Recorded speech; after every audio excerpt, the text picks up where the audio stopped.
ሰበር ዜና የምሽቱ አስደንጋጭ ዜና የሆነው የነ ጽጌና የነ ዳንኤል ነገር በርበሬ መጣ በርበሬ ቀንጥስ፣ ሰርገኛ መጣ በርበሬ ቀንጥስ እንደሚባለው ሁሉም ዛሬ እንግዲህ በጣም አሳዛኝና በጣም ነው። እንግዲህ ዳኒሻ እንኳን ደስ ያለ ህዝቡ ሲለው ውሎ አድሮ እኔ ቀሌ ታዲያ ሰርቼ ጽጌ አትቀበለውም ብዬ ነበረ።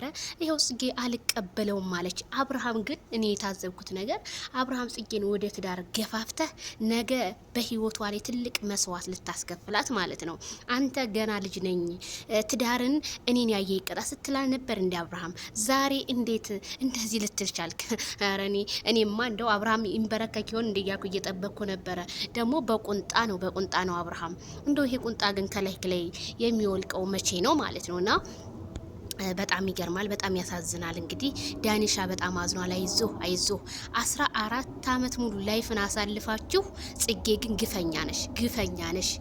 ግፍሽ ሞልቶ ነው የሚፈሰው። እርግጠኛ ነኝ ነገ ዳኒ ሌላዋን ሴት ተንበርክኮ ቀለበት ያሰረለታ እንዳታለቅሽ ብዬ ተመኘው። ቤተሰብዬ እንዴ ተቀበዩ እንጂ ይሄ ሁላ ጨብጫቢ መቼም እንዳለ የቡታጅራ ዩቲዩበር ጨብጫቢ ነው እንዳለ ያለው በዙሪያቸው እነ ጽጌ ጋር እነ ዳኒ ጋር።